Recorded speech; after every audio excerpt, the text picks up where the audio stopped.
जिनका परम पावन चरित जल निधि समान अपार है। जिनके गुणों के कथन में गणधर न पावे पार है। बस वीतराग विज्ञान ही जिनके कथन का सार है। उन सर्वदर्शी सन्मति को वंदना शत बार है। उन सर्वदर्शी सन्मति को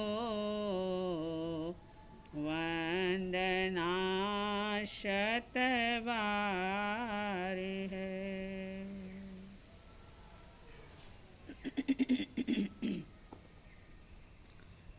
श्रद्धालु जिज्ञासु श्रोताओं,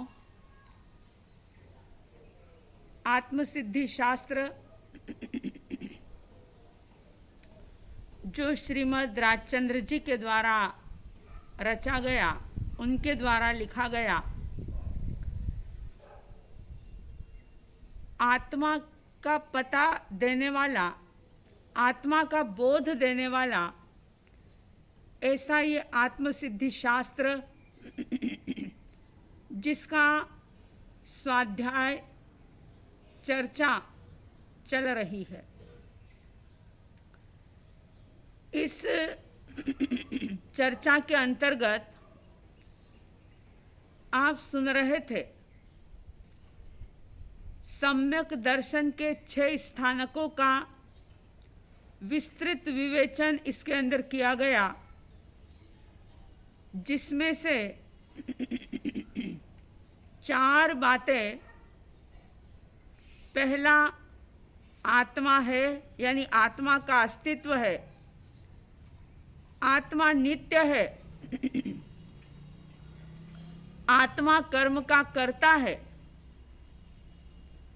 और चौथा आत्मा कर्म का भोक्ता है।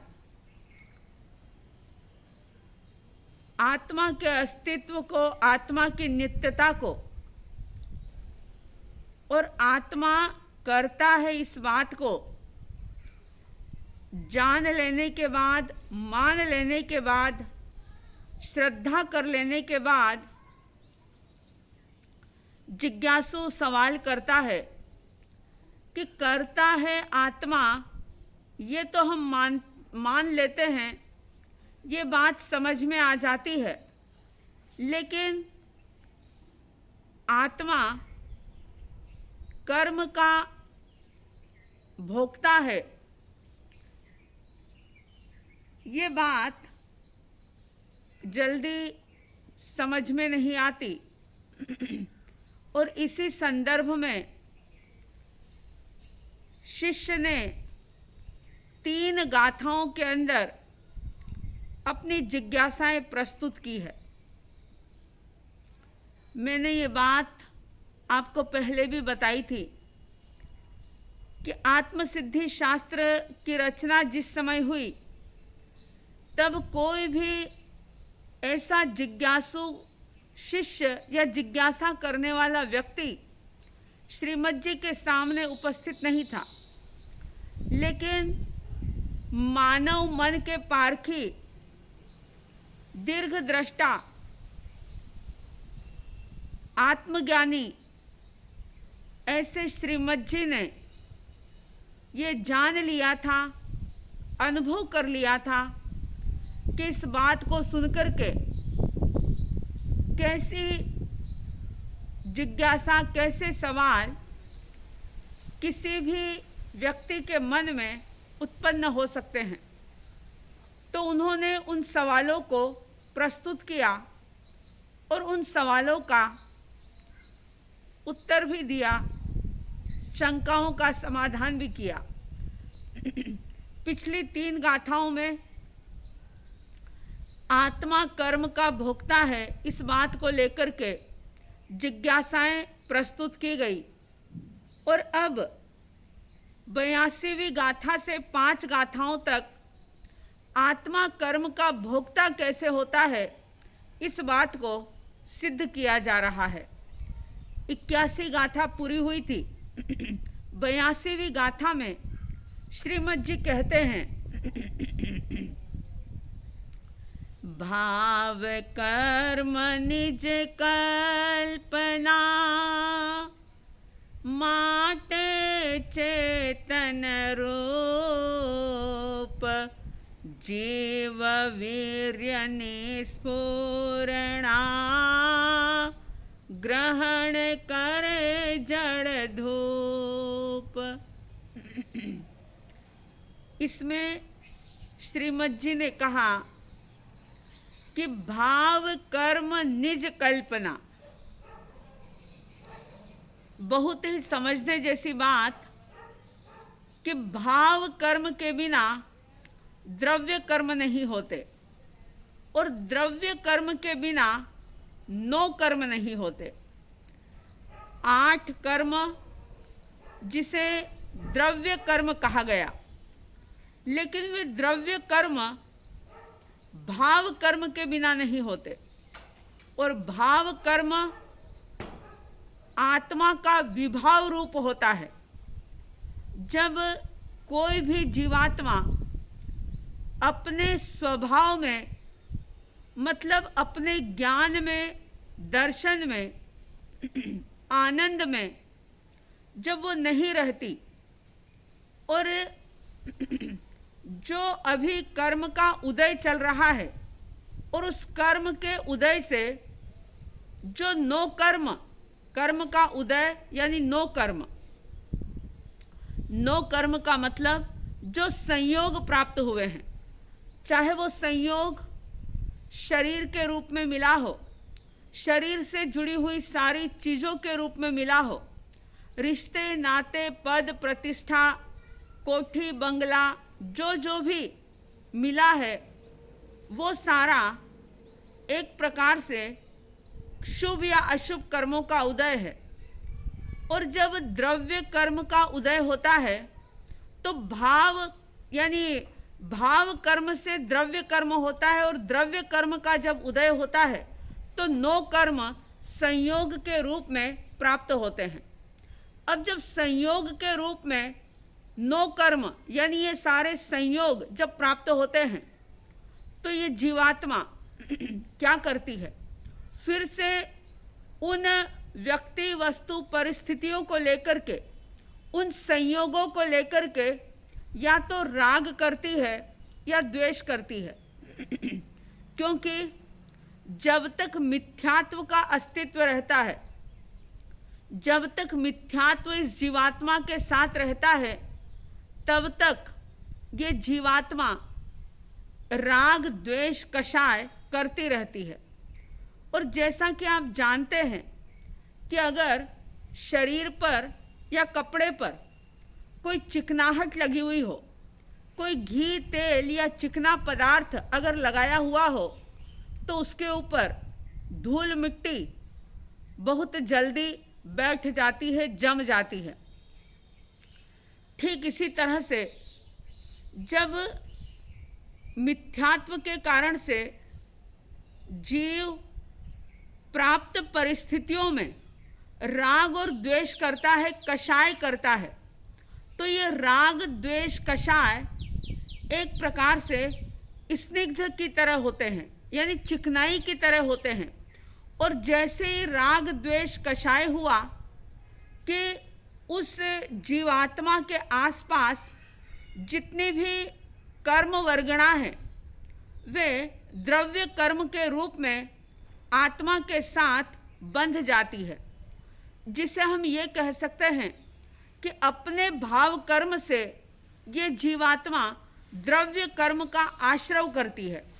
यानी जैसे ही द्रव्य कर्म यानी कर्म वर्गणा उसका संबंध आत्मा के साथ होता है कि वे बंध जाते हैं, और जब वे बंध जाते हैं तो एक निश्चित समय के बाद उनकी अवधि, जिसको कि शास्त्रीय भाषा में अबाधा काल कहा जाता है, अपनी अवधि के बाद एक ऑटोमेटिक व्यवस्था के तले वे जीव को फल देते हैं।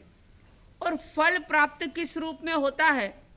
शरीर और शरीर से जुड़ी हुई सारी वस्तुएं, व्यक्ति, परिस्थिति, सुख दुख, सारा कुछ इस प्रकार से नो कर्म के रूप में प्राप्त होता है। और फिर क्या होता है कि जब नो कर्म का मतलब यहाँ नहीं से नहीं है, नो कर्म का मतलब होता है ईशत। नो यानी ईशत, ईशत का मतलब होता है थोड़ा सा। उदय के रूप में जब कर्म होता है तो वह नो कर्म कहा जाता है, और नो कर्म का मतलब होता है वह कर्म है लेकिन फिर भी ईशत है, जरा सा है। अब ये जीव के ऊपर निर्भर करता है कि नो कर्म का निमित्त पाकर के वह राग द्वेष करे या समभाव में रह कर के उस व्यक्ति, वस्तु, परिस्थिति को जो चाहे अनुकूल हो या प्रतिकूल हो उसको स्वीकार करे। अगर ये जीवात्मा अपने स्वभाव में रहती है तो वो राग द्वेष नहीं करती, और जब राग द्वेष कषाय नहीं होते तो कर्मों का बंधन नहीं होता।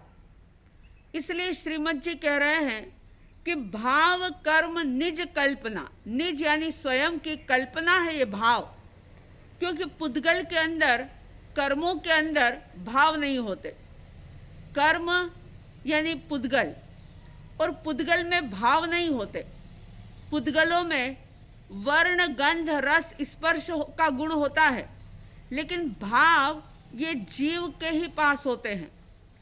तो जब जीव यानी आत्मा राग द्वेष आदि भाव करता है तो ये भाव उसकी अपनी कल्पना ही तो है कि कोई पदार्थ अच्छा लगता है, कोई व्यक्ति अच्छा लगता है, कोई पदार्थ बुरा लगता है, कोई व्यक्ति बुरा लगता है, कोई परिस्थिति अच्छी लगती है, कोई परिस्थिति बुरी लगती है। अब अज्ञानता के कारण होता क्या है कि जो अच्छा लगता है उस पर व्यक्ति राग करता है, उसे हमेशा टिकाए रखने की कोशिश करता है, और जो व्यक्ति, वस्तु, परिस्थिति या कोई भी संयोग अगर उसे बुरे लगते हैं, उसके लिए अनुकूल नहीं है, अगर प्रतिकूल है, तो वो व्यक्ति क्या करेगा कि उसे दूर हटाने का पुरुषार्थ करेगा, प्रयास करेगा, और उस चक्कर में उन व्यक्ति, वस्तु, परिस्थिति के साथ द्वेष करेगा, और द्वेष के कारण से फिर से वह अशुभ कर्मों का बंधन करेगा। तो श्रीमद जी बहुत गहरी बात कह रहे हैं कि भाव कर्म निज कल्पना माटे चेतन रूप। माटे यानी इसलिए कि भाव कर्म जो है वह जीव की, आत्मा की अपनी स्वयं की कल्पना है, और इसलिए वो एक प्रकार से चेतन का ही रूप है, क्योंकि बिना चेतन के, बिना आत्मा के भाव हो नहीं सकता। तो कहा कि माटे चेतन रूप और जीव वीर्यनि स्फुरणा।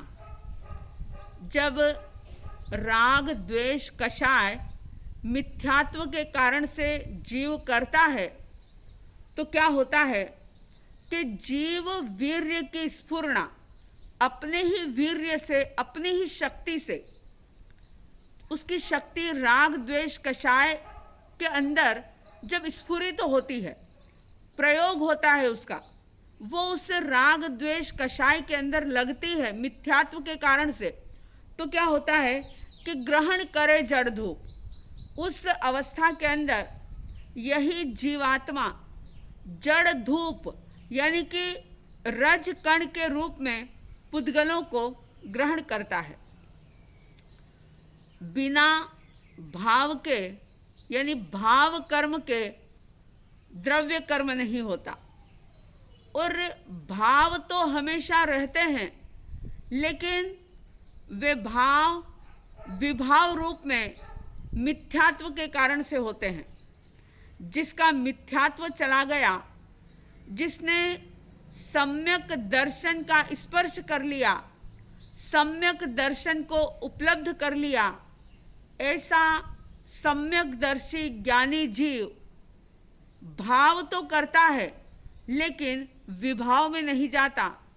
किसी भी व्यक्ति वस्तु परिस्थिति के कारण से वो राग और द्वेष नहीं करता, और जब राग द्वेष नहीं करता तो यूँ समझो कि किसी भी प्रकार की चिकनाई नहीं होती, और वहाँ पर अगर धूल मिट्टी गिर जाए या लग जाए तो हल्के से उसे झटकने से या हल्का सा कपड़ा लगा देने से, कपड़ा घिस देने से, कपड़े से साफ कर देने से वो रज मिट्टी धूल के कण दूर हो जाते हैं। लेकिन अगर स्निग्धता है, चिकनाई है, और ऐसे में जड़ धूल मिट्टी के कण अगर उस कपड़े पर या शरीर पर लग जाए तो वो झटकने से या सिर्फ कपड़ा फेरने से साफ नहीं होते, उसको धोना पड़ता है। तो श्रीमद जी ने कहा कि भाव कर्म निज कल्पना, बिना निज कल्पना के यानी स्वयं के बिना, आत्मा के बिना भाव कर्म नहीं होते, और ये निश्चित है कि भाव कर्म के बिना द्रव्य कर्म नहीं होते, और द्रव्य कर्म के बिना नो कर्म नहीं होते। ये द्रव्य कर्म भाव कर्म से आते हैं, और द्रव्य कर्म के कारण से शरीर, जन्म, मरण, रिश्ते, नाते, संबंध, पद, प्रतिष्ठा, पैसा, गाड़ी, बंगला, मकान, दुकान, फैक्ट्री, ये सारा चाहे अच्छे रूप में मिले चाहे बुरे रूप में मिले, ये शुभ अशुभ द्रव्य कर्म के प्रभाव से ये नो कर्म प्राप्त होता है। अब अगर कोई अज्ञानी जीव प्रतिकूल परिस्थिति को प्राप्त करके अपने कर्मों को दोष दे, बहुत सारे लोग कहते हैं हमारे कर्म ही खराब है, हमारी किस्मत ही खराब है। तो एक तो उन्होंने राग द्वेष कषाय मिथ्यात्व के कारण से द्रव्य कर्म का उपार्जन किया, और उस द्रव्य कर्म के कारण से ये सारा प्रतिकूल संयोग प्राप्त हुआ, और उसमें व्यक्ति कर्मों को दोष दे, तो आप सोचो कि कर्मों का दोष क्या।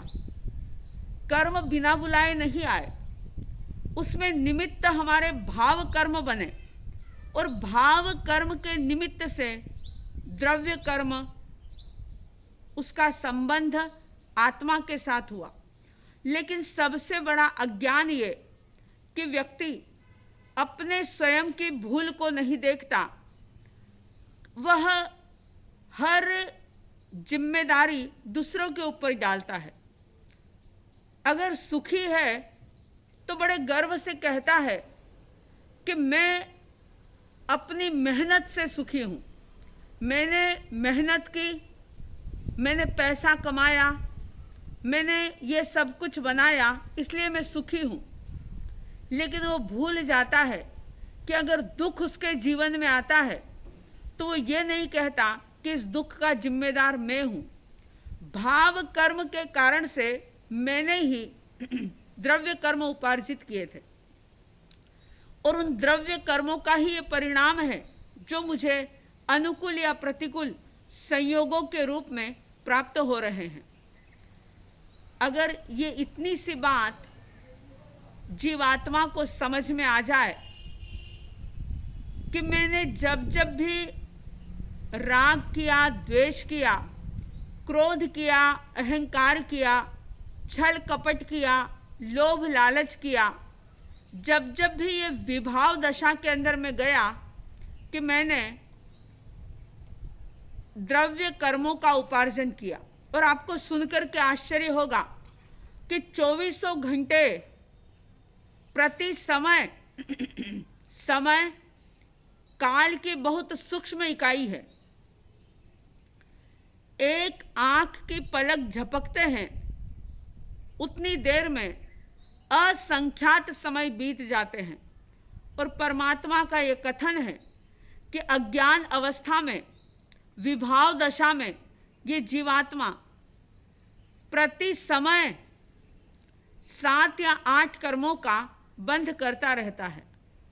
बस क्या करना क्या है कि जो विभाव के अंदर हम बह रहे हैं वहाँ से मुड़ जाएं, स्वभाव के अंदर आ जाएं, अपने ही ज्ञान के अंदर, अपने ही दर्शन के अंदर, अपने ही भीतर के आनंद में हम रमण करें।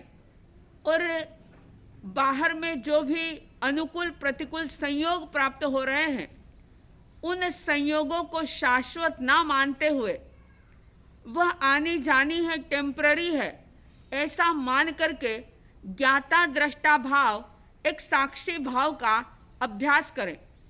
सचमुच अगर साक्षी भाव बढ़ेगा, अगर साक्षी भाव का अभ्यास होगा, ज्ञाता दृष्टा भाव का अभ्यास होगा, तो जीने का आनंद ही कुछ अलग होगा।